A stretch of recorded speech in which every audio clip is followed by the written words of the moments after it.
രാജസ്ഥാനിൽ നടത്തിയ വിദ്വേഷ പ്രസംഗത്തിൽ ഇലക്ഷൻ കമ്മീഷൻ നടപടിയെടുക്കാത്ത ഡെമോക്രസിയുടെ പരാജയമല്ലേ?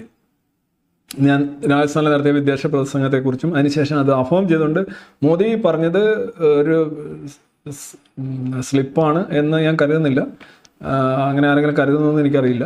അത് വീണ്ടും അത് തന്നെ അഫോം ചെയ്തുകൊണ്ട് മോഡി പറഞ്ഞിട്ടുണ്ട്. മോഡിയുടെ BJPയുടെയും രാഷ്ട്രീയ അജണ്ടയ്ക്കും സിലബസിനും ചേരുന്ന പ്രസംഗങ്ങളാണ്. അത് അവരുടെ ട്രാക്ക് റെക്കോർഡിലുള്ള കാര്യമാണ്. ഐ തിങ്ക് അത് ഹെയ്റ്റ് സ്പീച്ചാണ്.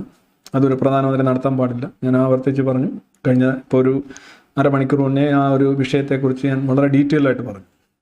പിന്നെ ഇലക്ഷൻ കമ്മീഷൻ അതിനകത്ത് ഇലക്ഷൻ കമ്മീഷൻ നടപടിയെടുക്കണം. ഇത്തരം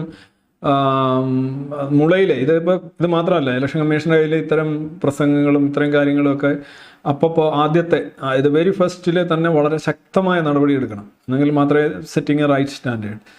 ഇത് പലരും പലയിടങ്ങളിലും നടത്തുന്നുണ്ട്. പ്രധാനമന്ത്രിയുടെ ഭാഗത്തു നിന്ന് വരുമ്പോൾ അതിൻ്റെ ഗൗരവം വർദ്ധിക്കുകയാണ്. അപ്പോൾ സ്വാഭാവികമായിട്ടും ഇലക്ഷൻ കമ്മീഷൻ ഇതിനകത്ത് വളരെ സജീവമായിട്ട് ഇടപെടണം. വളരെ മാതൃകാപരമായിട്ടുള്ള നടപടികൾ സ്വീകരിക്കുക തന്നെ വേണം. അതിനവർക്ക് കഴിയുമോ എന്നുള്ളത്, അവരെ നിയമിച്ചവർ ആരാണ് എന്നൊക്കെ നോക്കുമ്പോൾ ഐ തിങ്ക് വലിയ ചാൻസ് ഒന്നും ഞാൻ കാണുന്നില്ല. പക്ഷെ അവർ ചെയ്യേണ്ടതാണെന്ന് ചോദിച്ചു കഴിഞ്ഞാൽ ചെയ്യേണ്ടതാണ് 100%. നോട്ടയ്ക്ക് ഭൂരിപക്ഷം കൂടുന്ന കാലത്ത് ഇവിടുത്തെ കാര്യങ്ങളെല്ലാം മാറി മറിയുന്ന സന്തോഷിൻ്റെ അഭിപ്രായത്തോട് താങ്കൾ യോജിക്കുന്നുണ്ടോ? സന്തോഷം ആര്യ സന്തോഷം? സന്തോഷ് ജോർജ് പറഞ്ഞിട്ട് നോട്ടയ്ക്ക് ഭൂരിപക്ഷം കൂടുന്ന കാലഘട്ടത്തിൽ എന്താണ് സംഭവിക്കുക എന്ന് എനിക്കറിയുന്നില്ല. നോട്ടയ്ക്ക് ഭൂരിപക്ഷം വന്നു കഴിഞ്ഞാൽ എന്താ, ഒരു ഇലക്ഷനിൽ 10 ലക്ഷം വോട്ടില്ല 5 ലക്ഷം വോട്ട് നോട്ടയ്ക്ക് കിട്ടിയാൽ എന്ത് കിട്ടും?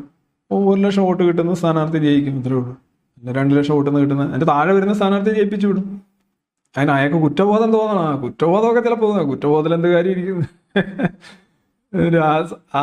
ആ കോൺസ്റ്റിറ്റ്യുവൻസിലെ മഹാഭൂരിപക്ഷം ആളുകൾ എന്നെ തിരസ്കരിച്ചു, എന്നോട് താല്പര്യമില്ലാത്തവരാണ് എന്ന് മനസ്സിലാക്കിക്കൊണ്ട് ആ MP കുറ്റബോധത്തിൽ കുനിഞ്ഞ ശിരസ്സുമായി പാർലമെന്റിലേക്ക് പോകുന്ന അല്ലാതെ പ്രത്യേകിച്ച് അങ്ങനെ തന്നെ തോന്നണമെന്നില്ല.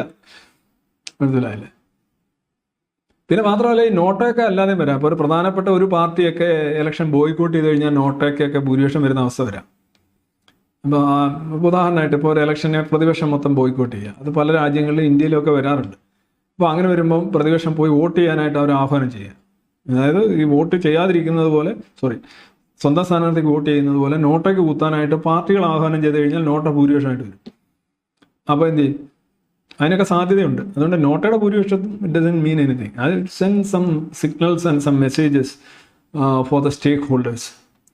ബന്ധപ്പെട്ടവർക്ക് കുറച്ച് സൂചനകളും സന്ദേശങ്ങളും കൈമാറുന്നതെന്നല്ലാതെ അതിന് ഭൂരിപക്ഷം വരുന്നതും വരാത്തതും തമ്മിൽ എന്തെങ്കിലും വ്യത്യാസമുണ്ടെന്ന് എനിക്ക്. പിന്നെ മാത്രമല്ല, ഈ സന്ദേശങ്ങൾ കണ്ടു പഠിക്കാനും വേണ്ടത്ര മാറ്റങ്ങൾ വരുത്താനും ഇവർ തയ്യാറായിരിക്കുകയും കൂടെ വേണം. അല്ലെന്നുണ്ടെങ്കിൽ എന്താ ഒരു കാര്യമില്ല.